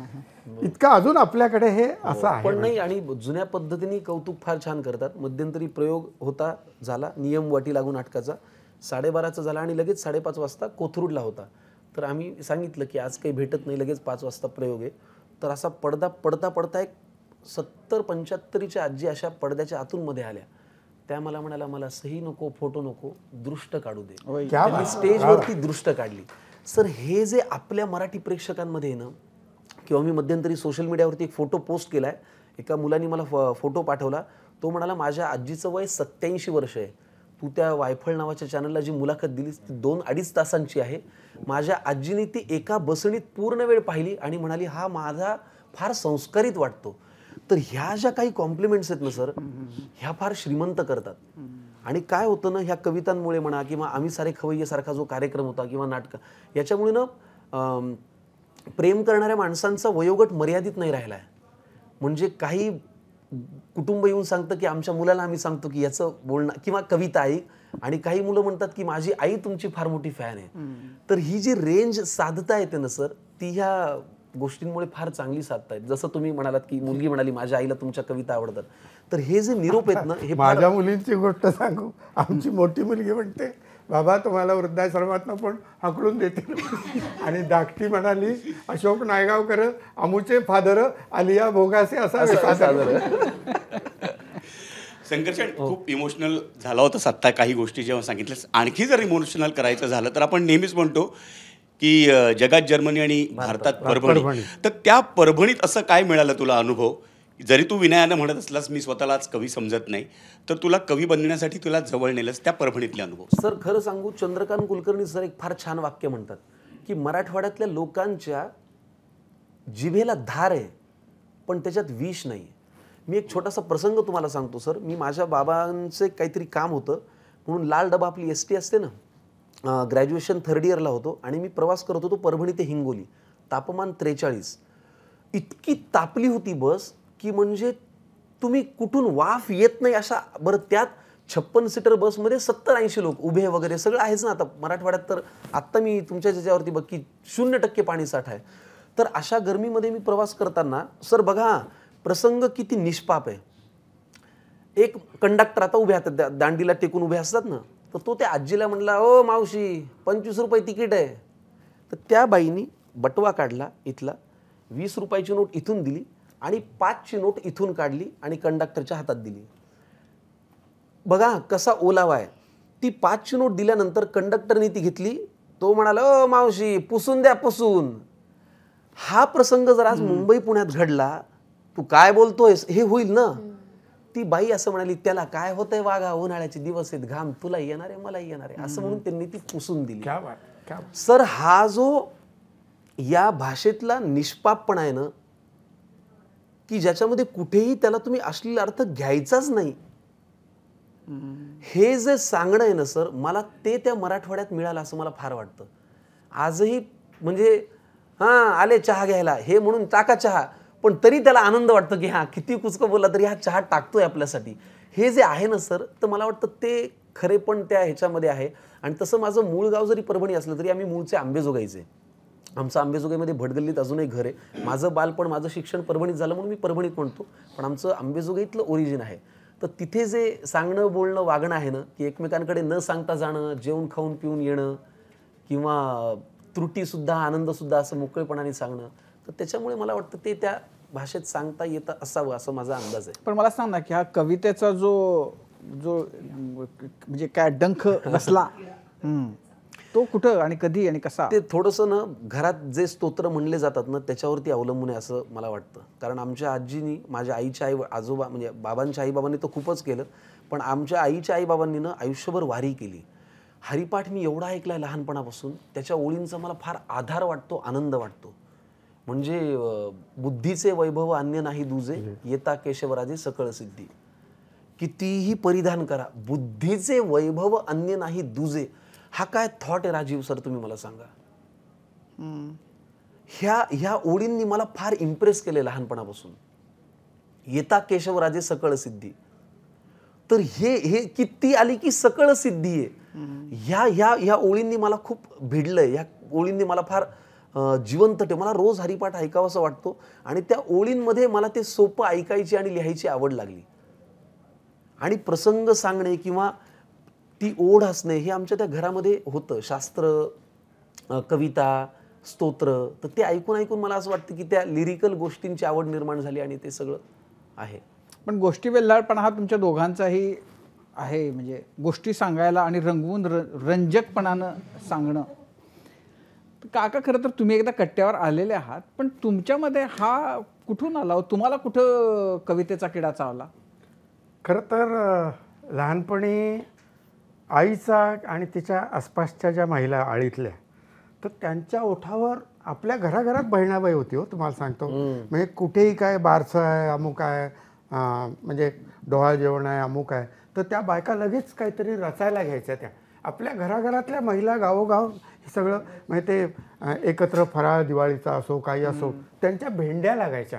ते सगळे वामन पंडित, मोरोपंत, अमुक तमुक हे सगळे तेव्हा कानावर लहानपणी आपल्या पडलेले आहेत घराघरात गावोगावी. आता असं काही कानावरच पडत नाही, तुम्हाला सांगतो. म्हणजे मराठीच्या प्राध्यापकाच्या घरात तरी पडतं की नाही असा मला प्रश्न आहे खरोखर. असं म्हणजे हे मी अगदी काहींची क्षमा मागून म्हणतो, पण असे दिवसच असे आलेले आहेत की आता पुढच्या पिढीवर काही संस्कारच राहिलेले नाही. एखादं पुस्तक आपण वाचनालयात असं घेतलं ना, तर त्याचं शेवटचं जे कार्ड असतं ना त्याच्यावर कुणाचंही वाचल्याचं नोंदच नसते, तुम्हाला सांगतो. अशी मी अनेक पुस्तकं अनेक वाचनालयात मी बघितलेली आहेत, तुम्हाला सांगतो. आणि आता इतका ग्रंथांचा सुकाळू झाला आहे की एकेका दिवशी 8-8, 9-9 पुस्तकं छापली जातात. आणि एवढं बाहेरगावी गेलो ना तर एवढी एक पिशवी भरून 10-15 पुस्तकं होतात. आता आपलं घर एवढं छोटं असतं की त्याच्यात आपण मावणं कठीण होतं. आणि पुस्तकं, ते तसबिरी, ते मोठे फोटो, हे सगळं कुठं लावायचं? तुम्ही काय करता त्यांचं? मी काय ना असं पोत्यात भरून ठेवतो ते सगळं, तुम्हाला सांगतो. आणि मग काय पुढं काय त्याचं काय करता? तुम्हाला जे एवढ्या लोक काय काय स्मृतिचिन्ह म्हणून गोष्टी देतात, पण शाली ज्या मिळतात ना, त्या शाली एकदा ते आपल्याकडं दसरा, दिवाळीला, दीपावळी वगैरे ते सोलापूर, विलापूर सगळीकडनं ते लोक येतात रस्त्यावर, झेंडू बिंडून रस्त्यावरच झोपतात ते. मग एकदा मी आणि माझ्या धाकटे मुलीनं आम्ही 100-1 साली सगळ्यांच्या अंगावर अशा घातल्या आणि तसे गेलो होतो बरं का. आणि ही जी वायफळ पुस्तकं जी येतात आणि जी नको असलेली स्मृतिचिन्ह जी भयंकर घरात, त्याचं तुम्ही काय करता सांगा, मार्गदर्शन करा. त्याचा काही वेळेला काय त्याचा पत्रा एकीकडनं काढायचा आणि लाकडं वेगळी करायची आणि मग ते पत्रे जे असतात त्याच्यावर नाव असतं, पण ते सगळं मग कुठेतरी विसर्जन केल्यासारखं असं करायचं. तर एका दिव्य महाभागानं अहो नाही त्याचा पत्रा काढायचा राहिला होता. अहो म्हणे तुमचं हे स्मृतिचिन्ह आहे ना, हे कोणीतरी चोरलं होतं म्हणून, हे बघा हे मिळालंय आम्हाला, परत आणून दिलं, त्यानं परत आणून दिलं. असं काहीतरी इतकं काही भयंकर. आणि खरं तर काय सांगू, हल्ली आता एक सगळीकडे काय आलंय की पुस्तक द्यायचं. आम्ही म्हणे फुलं देत नाही. तर मला त्या फुलंवाल्यांच्या पोटावर कशाला पाय देता तुम्ही? फुलं किती छान गोष्ट आहे. म्हणजे पुस्तकही द्या, मी नाही म्हणत नाही, पुस्तकही द्या आणि गुच्छ पण द्या ना तुम्ही. पण ते हल्ली कुठेही गेलो ना तरी चांगला गुच्छ नाही मिळत, तुम्हाला सांगतो. मला खूप म्हणजे आपणच फळांची परडी देतात, अगदी अगदी फळाची परडी देतात वगैरे. मग आजारी माणसं आहेत की काय असं वाटतं. संकर्षण, तू एक उत्तम निवेदक आहेस, अभिनेता आहेस, कवी आहेस, लेखक आहेस.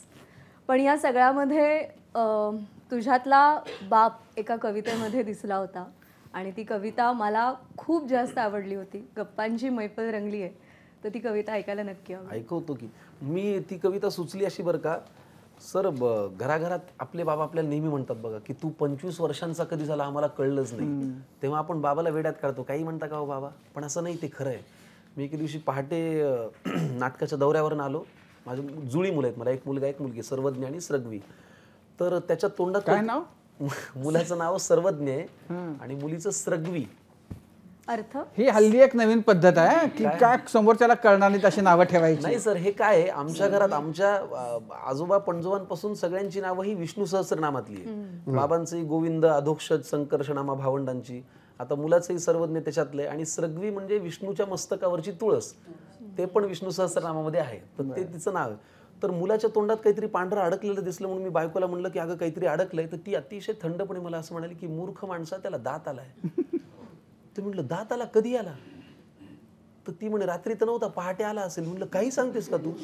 ती म्हणे अरे 9 महिन्यांचा झालाय ना तो, मग 9 महिन्याच्या बाळाला दात नाही तर काय शेपूट येईल का? मी म्हटलं बरोबर आहे तुझं, पण मला ना सर वाईट वाटलं की हे 9 महिने दर दिवशी आपण बघू नाही शकलो. वाटतंच ना ते. म्हणून मी लिहिलं की मोठं व्हायचंय वाहनं इतकी घाई काय? अरे आत्ता नव्हे का काही महिन्यांपूर्वी जन्म तुमचा झाला?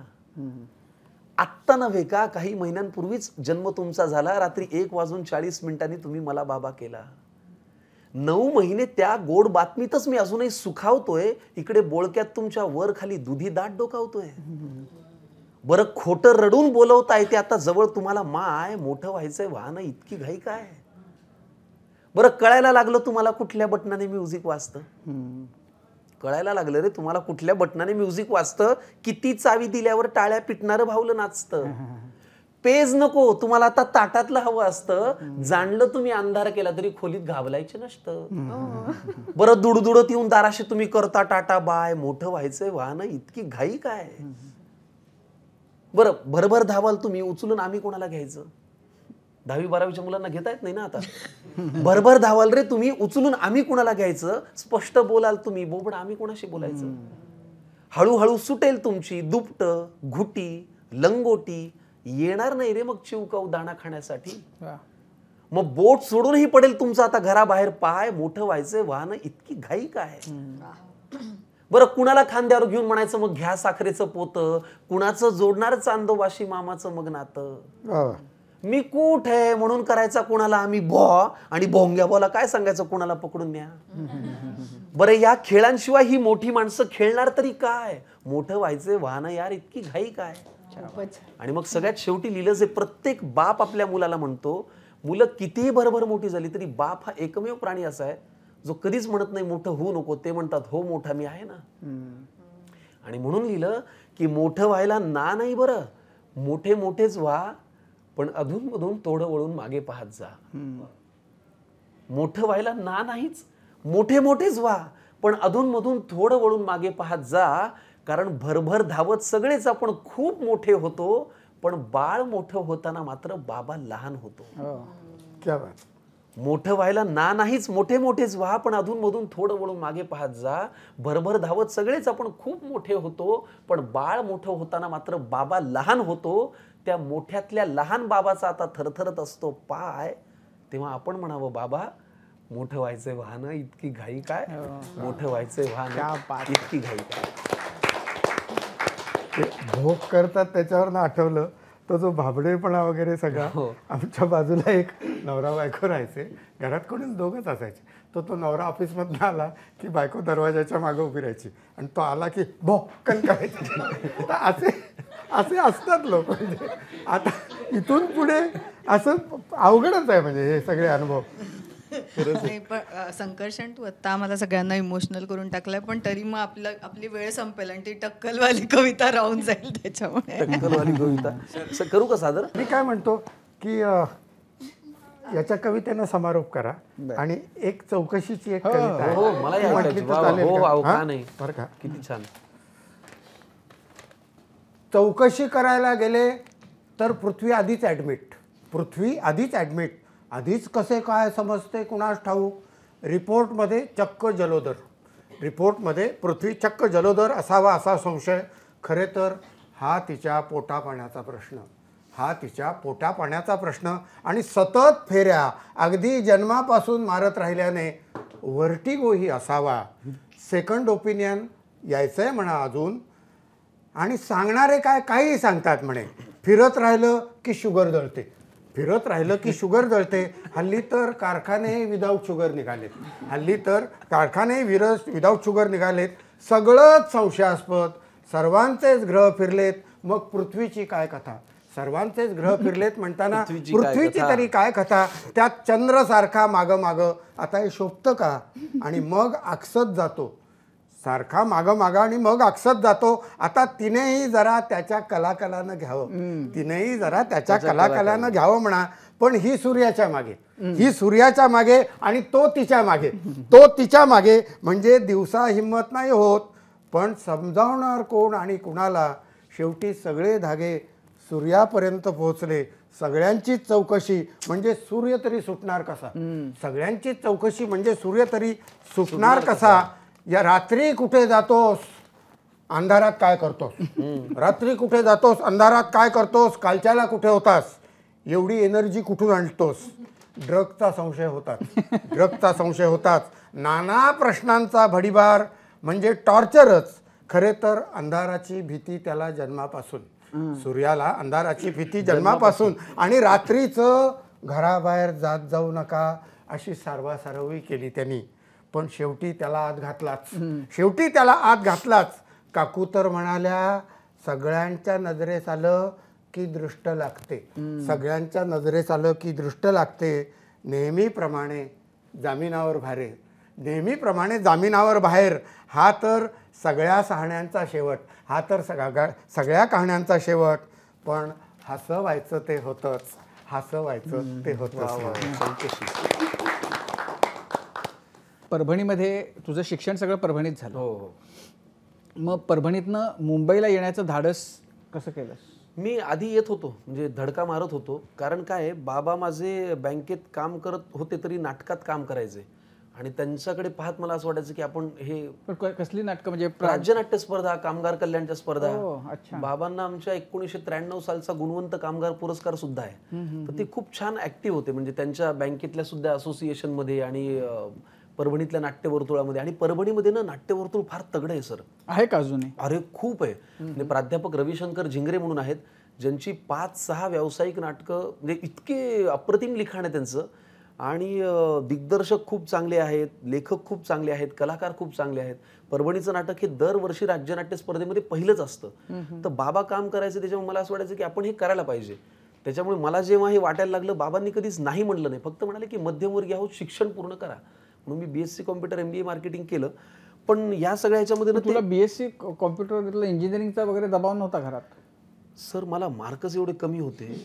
मला 10वीला 52% आणि 12वीला 43%. का तुला, तू काय करायचं, इतके कमी मार्क का पडले? सर मला फक्त ना नाटकातच काहीतरी करावं असं वाटायचं. मी पहिल्यांदा, आता हे फोटो आपण जो दाखवतोय ना, मी पहिल्यांदा काम केलं, मी 6.5 वर्षांचा आहे. त्याच्यामध्ये हिंगोलीला बेंडे एकांकिका स्पर्धा व्हायच्या. कालिदास कुलकर्णी म्हणून मोठे दिग्दर्शक आहेत, ते स्पर्धा घ्यायचे. आणि तिथे ना त्या स्पर्धांमध्ये मंगेश देसाई आणि मकरंद अनासपुरे सुद्धा गाड्यांवरती यायचे. अगदी गाडीवरती मागे ते सगळं गादी बिदी लावून ते महिनाभर फिरतच असायचे हिवाळ्यामध्ये स्पर्धा करत. हो, आणि त्यातल्या आलेल्या पैशातनं उदरनिर्वाह करायचे असं मी ऐकलेलं. तर त्या स्पर्धांमध्ये जेव्हा चक्रव्यूह नावाची एकांकिका मी पहिल्यांदा केली, माझ्या एकांकिकेचा नंबर आला पहाटे 3:30ला. मला खूप ताप वगैरे होता. आमच्या त्या टीम मेंबर्सनी उठवलं की चला चला. आणि ती त्या डोंबाऱ्याच्या मुलाची ती व्यथा होती. मी त्याच्यात पहिल्यांदा काम केलं आणि तिथे मला पहिलं बक्षीस मिळालं. आणि त्यांनी अजूनही त्या नटराजाच्या प्रतिमेवरती लिहून दिलंय की हा मराठवाड्यातला मुलगा एके दिवशी मराठी नाट्यसृष्टी गाजवेल, असं लिहिलेलं आहे. ती माझ्याकडे आजही नटराजाची प्रतिमा आहे. तेव्हा तू किती वर्षांचा होता? 6.5 वर्षांचा होतो. आणि आजही जेव्हा मी रोज घराच्या बाहेर प्रयोगाला निघतो, मी ती प्रतिमा पाहून निघतो. तर मला असं वाटतं की हे आपल्याला तेव्हा मिळालं. ती आवड होतीच. पण त्याला व्यावसायिक कसं करायचं याचा काही मार्ग नव्हता. पण मग घरात जेव्हा 52% मार्क पडले 10वीला तेव्हा घरात काय प्रतिक्रिया होती? सर खूप बोलणे खायचो. बोलणीच खाल्ली का कधी फटके पण नाही, बाबा मारायचे ना, म्हणजे एवढं अगदी हात सोडून नाही. आपल्या घरामध्ये जेवढं म्हणजे लाथाबुक्क्याने तुडवतायत वगैरे असं काही नाही. एखादा फटका हा तेवढा तर म्हणजे बाबा आणि आई तेवढं तर असायचंच. पण वाईट वाटायचं. आणि बाबांचे मित्र मग ते आमचे एक प्राध्यापक सर होते, ते बाबांचे मित्र होते. त्यांनी एकदा खूप असा अपमान केला मुद्दाम, जिव्हारी लागेल असा. तेव्हा वाटलं की आपण नाही, जरा फारच कॅज्युअली घेतोय. मग ग्रॅज्युएशन डिस्टिंक्शनमध्ये काढलं मी कसं तरी, खूप अभ्यास करून. पण त्याच वर्षी मला राज्यनाट्य अंतिमचंही मेडल मिळालं. मग ती धडपड चालू होती. मग मी यायचो, ज्युनियर आर्टिस्ट म्हणून काम करायचो, रात्रीच्या ट्रेननी परत जायचो. पण 2008 साली जेव्हा महाराष्ट्राचा सुपरस्टार आलं, डॉक्टर निलेश साबळे, अभिजित खांडकेकर, नम्रता आवटे, संभेराव, ही सगळी मंडळी त्याच्यातून आली. मग त्याच्यातून आता मुंबईमध्ये आपण टेलिव्हिजनवरती दिसलो, आता काही ना काही करत राहू. मग ते असं करत सुरू झालं. पण मग तू ज्युनियर म्हणून जी कामं केलीस ती काय काय स्वरूपाची कामं केली? मागे घोषणा वगैरे दे, तुक्या तुकवला नाग्या नाचवला नावाचा सिनेमा आहे मकरंद नासपुरेंचा. त्याच्यामध्ये मी पुष्कर जोगच्या मागे जिंदाबाद जिंदाबाद म्हणतोय, तुम्ही बघा कधी. त्याला पण मजा यायची खूप. पण तो जो काळ होता त्याच्यामध्ये म्हणजे काही फार सुखावणारे, काही खूप दुखावणारे प्रसंग वगैरे असे असतीलच. सर मला ना सिनियर्स फार चांगले भेटत गेले, त्याच्यामुळे मला सुखवणारे अनुभव अर्थात येतात. तुझ्या आत्मचरित्राची त्याने मगाशी जसं कवितेत सांगितले तशी बोंब होणार आहे. कारण तुला कुणी हाकलून दिलं नाही, अपमान केला नाही, फुटपाथवर राहावं लागलं नाही. सर खरं सांगू का, अपमान झालेत, पण अजून मी ते फार उघडपणे सांगत नाही. अच्छा. त्याचं कारण असं आहे की आपल्याला काम करायचं असं आहे की नाही. म्हणजे पण परभणीचा हा याने विषय काढला. 20-30 वर्षापूर्वीची गोष्ट आहे. संधू कलेक्टर होते तेव्हा, नंतर आपले लक्ष्मीकांत देशमुखही नंतर तिथे होते.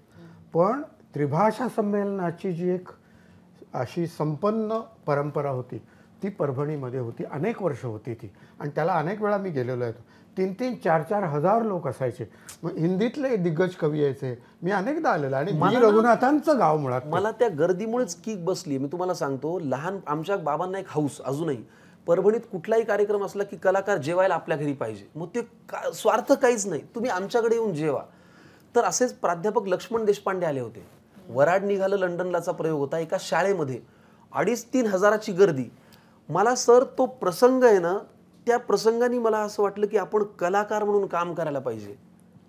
मी असा छोटासा चड्डी बिड्डी घातली असा बसलो होतो. तो माईक लावलेला, स्टँड माईक. लक्ष्मण देशपांडे आले, एक उपर्ण आणि साक्षात तो देह. 3 वाक्य उच्चारले. त्याच्यानंतर 5 मिनिट टाळ्या वाजवत होत्या. आणि तो प्रसंग ना मला असा वासून पाहणे आपण म्हणतो ना की हे काय घडलं आत्ता. ते आले, त्यांनी ते उपरण असं काढलं. या नाटकाचे लेखक प्राध्यापक लक्ष्मण देशपांडे, दिग्दर्शक डॉक्टर लक्ष्मण देशपांडे आणि सादरकर्ते लक्ष्मण देशपांडे. हे म्हणल्यानंतर तिथे काय झालं मला माहित नाही. 2.5-3 मिनिटं फक्त टाळ्या वाजवत होत्या. स्वतःच नाव त्यांनी वेगवेगळ्या पद्धतीने सांगितलं आणि ते फक्त एका उपरण्याचा आधार घेऊन. ह्या प्रसंगाने मला असं वाटलं की काहीतरी छान बोलल्यावर लोक टाळ्या वाजवतात गड्या. काय केलं, काहीच नाही. बरं तेच उपरण, या नाटकाचे लेखक प्राध्यापक लक्ष्मण देशपांडे, दिग्दर्शक लक्ष्मण देशपांडे, डॉक्टर लक्ष्मण देशपांडे आणि सादरकर्ते लक्ष्मण तर हे ताजं राहिलं आणि वाटलं की नाही आपण स्टेजवरती काहीतरी करायला पाहिजे. पण तुला लहान असताना की अरे तू देखणा आहेस, सिनेमात जाशील, नाव काढशील वगैरे असं कोणी म्हणायचं?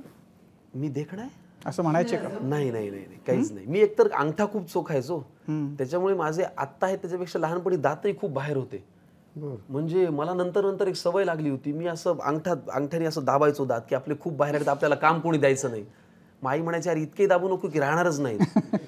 तर मग ते त्याच्यामुळे मला असं कधी वाटलं नाही की आपण हँडसम होतो. आणि अजूनही सिनेमांमध्ये मी बऱ्याच काम केलं, पण अजून तिथे तसं की अरे हा सिनेमात पण काम करतो असं अजून झालं नाही. जे नाटकाच्या बाबतीत थोडंफार झालं, मालिकांमध्ये काही कॅरेक्टर्स खूप लक्षात राहिली, सिनेमांमध्ये बऱ्याच केलं, प्रमुख भूमिकेतही केलं, पण अजून तसं काही अरे याचा हा सिनेमा मस्त आहे असं झालं नाहीये. तर मी वाट पाहतोय, आता बघूया कसं. कदाचित बाहेर हॅन्डसम म्हणतात हे घरी तू कुणाला सांगत नसशील असं. याच मुद्द्यावर एक प्रश्न विचारेन की जेव्हा तू प्रशांत दामले, कविता मेढेकरांची मुलाखत घेतोस तेव्हा तुझा अभ्यास दिसतो. तू मुलाखत घेतोस तेव्हा तुझा अभ्यास दिसतो. तू निवेदन करतोस तेव्हा तुझा अभ्यास दिसतो. तू ॲक्टिंग करतोस तेव्हा तुझी त्यामागची मेहनत दिसते. पण ह्या सगळा व्यासंग सोबत असूनही म्हणावी तेवढी समाधानकारक संधी मिळते असं वाटतं? एक मला कळलंय, आपलं ताट आपल्याला वाढावं लागतं. माझं ताट कुणीही वाढणार नाही की हे घे बाबा हे तुला खायला आणि तू आता खा. नाही, थोडंसं ना आपल्यालाच मेहनत घ्यावी लागणार आहे. माझी जी काही आत्ता चालू असलेली नाटकं आहेत ज्याला प्रेक्षक येतात ती तीनही नाटकं मी लिहिलेली आहेत. अजून मला तशी इतर कोणी लिहिलेल्या नाटकामध्ये प्रमुख भूमिकेची संधी मिळाली आहे का, तर नाही मिळाली. माझ्याच लिहिलेल्या नाटकामध्ये मला संधी मिळावी याच्यासाठी सुद्धा मला प्रशांत दामले सरांना कन्व्हिन्स करावं लागलं, कारण ते बरोबर होते. वय होतं 2015-16 लिहिलेलं पहिलं व्यावसायिक नाटक. ते पहिल्यांदा अशा पहिलं कुठलं लिहिलं होतं? तू म्हणशील तसं. म्हणजे आज 365 प्रयोग झालेत. तर ते निर्माता म्हणून पहिल्यांदा असं नाटक प्रोड्यूस करणार होते ज्याच्यामध्ये ते स्वतः नव्हते. म्हणल्यानंतर कुठलाही निर्माता अशा चेहऱ्याच्या शोधात असेल की जो चेहरा पाहून लोक येतील. मला तेव्हा नाटकासाठी लोक, पण मी त्यांना 1.5-2 वर्ष म्हणत राहिलो की सर मला द्या ना संधी, मी करीन छान. 1.5-2 वर्ष मी माझ्याच नाटकाची इतरांकडे वाचनं पण केली. मला तेव्हा वाईट वाटायचं की अरे आपलंच नाटक आपण दुसऱ्यांसमोर वाचतोय, आपल्याला संधी कधी मिळणार, कोण देणार. 1.5 वर्षांनी जेव्हा मी प्रशांत सरांना म्हटलं की सर द्या ना आता मला संधी, मी तुमच्याबरोबर साखर खाल्लेल्या माणूसमध्ये 398 प्रयोग काम केलंय, मी बरा करीन काम.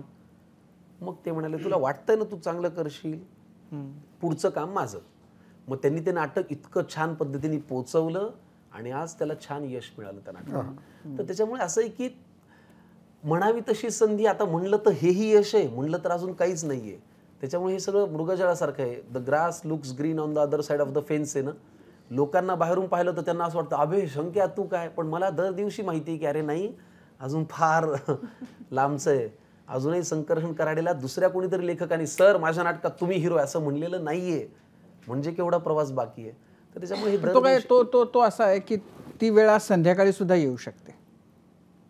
तथास्तु, म्हणजे तसं व्हावं. कारण असं आहे की तू आता इतकं म्हणजे असं आहे की आता इतकं प्रूव्ह केलेलं आहे स्वतःला, त्यामुळे काय मला ती फार लांबची आहे गोष्ट अशी वाटत नाही. पण म्हणजे लिहिणं हेही तुझ्यामध्ये आधीपासूनच होतं?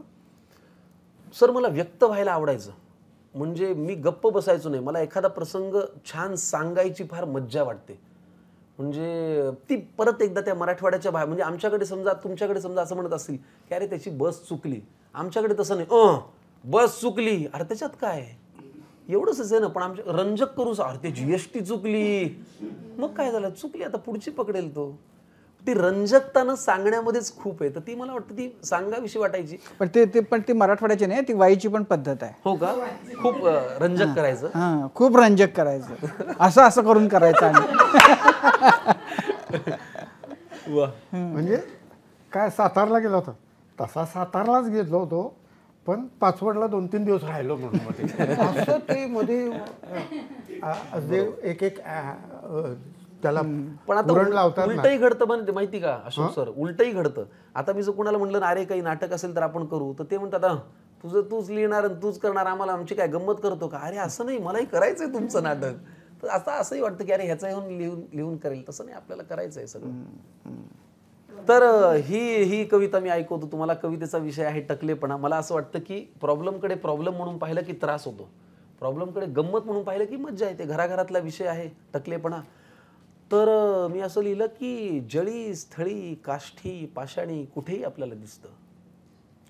जळी स्थळी काष्ठी पाषाणी कुठेही आपल्याला दिसतं. प्रत्येक घरात बघा तुम्ही एक तरी टकलं असतं. बरं असंही नाही की टकलं व्हायला म्हातारच व्हावं लागतं. बापाच्या आधीच पोराचं आजकाल लवकर शहाळं पिकतं. बरं टकल्याला स्वतःला प्रॉब्लेम नसतो, भोवतालचे त्याला छळतात. टकल्याला स्वतःला प्रॉब्लेम नसतो, भोवतालचे त्याला छळतात. गेले रे केस म्हणून उरलेले उपटून काढतात. पण जेव्हा पडायला लागतं ना टक्कल आणि केस लागतात गळू, वेगवेगळ्या आकारात उघडी पडते ही गुळगुळीत टाळू. काहींच्या अगदी दर्शनीय भागात अशी तारेची घासणी उरते. काहींच्या अगदी दर्शनीय भागात अशी तारेची घासणी उरते, तीच त्यांना आयुष्यभर भांग पाडायला पुरते. काहींना मागे खड्डा जणू विहीरच खणली जाते. काहींचं घर जातं पडून फक्त कंपाऊंड वॉलच राहते. काहींची टाळू तर अशी मऊ जणू बेसनाचा लाडूच दिसावा, असं वाटतं हळूच जाऊन त्याच्यावर काजूचा काप खोचावा.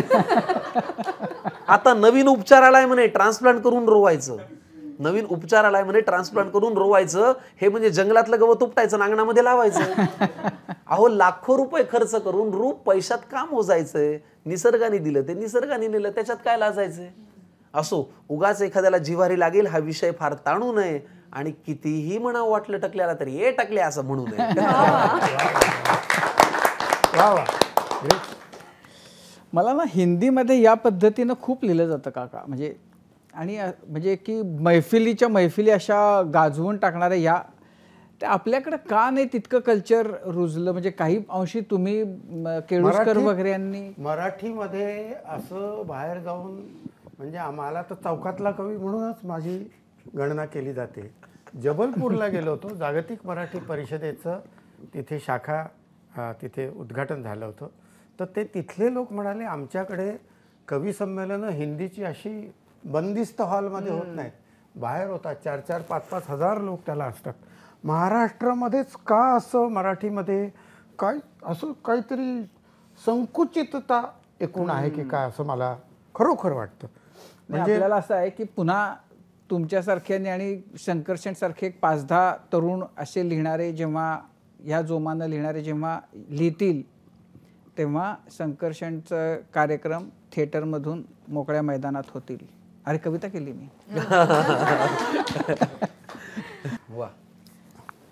एकूण महाराष्ट्राचा जर आपण विचार केला तर महाराष्ट्राने अनेक घडामोडी पाहिल्या, पण त्यामध्ये क्रांतीची बीजं रोवण्यामध्ये कवितांनी फार महत्त्वाची भूमिका बजावली होती. मग गरजा जय जयकार क्रांतीचा असेल किंवा जाग मराठा जाग जमाना बदलेगा असेल. पण त्यानंतरच्या काळामध्ये याला काहीसा खंड पडला आणि मग कलाकार भूमिकाच घेत नाहीत अशी एक ओरड सुरू झाली. पण त्यातही जेव्हा आम्ही आता तुमच्या दोघांसारखे कवी बघतो की जे भूमिका घेतात आणि समोरच्याला न दुखावता त्याला टोचणार नाही अशा पद्धतीनं आपल्या सर्वसामान्यांच्या भावना त्यांच्यापर्यंत पोहोचवतात, तेव्हा कुठेतरी समाधान वाटतं, बरं वाटतं. आणि या महाराष्ट्रातली संस्कृती अजूनही शाबूत आहे याच्यावरचा विश्वास पुन्हा एकदा वृद्धिंगत होतो, दृढ होतो. आज या निमित्तानं तुम्ही दोघंही इकडे आलात, आमच्यासोबत तुमच्या आठवणी शेअर केल्यात आणि या सगळ्या निवडणुकीच्या धामधुमीत 4 हसण्याचे क्षण आमच्याही नशिबात पेरलेत. त्याबद्दल तुमच्या दोघांचे अगदी मनापासून आभार. धन्यवाद. Thank you so much. आणि यासोबत क्विखिल आणि बढेकर ग्रुप प्रस्तुत माझा कट्टा, powered by green harvest, bank of Maharashtra, Chandukaka Saraf jewels, Chitale दही, सुधीर मांडके लाईट हाऊस आणि सोनाई पशु आहार या विशेष कार्यक्रमात आपण आता इथेच थांबतोय. प्रत्येक बातमीच्या अपडेटसाठी पाहत रहा एबीपी माझा. एबीपी माझा, उघडा डोळे बघा नीट.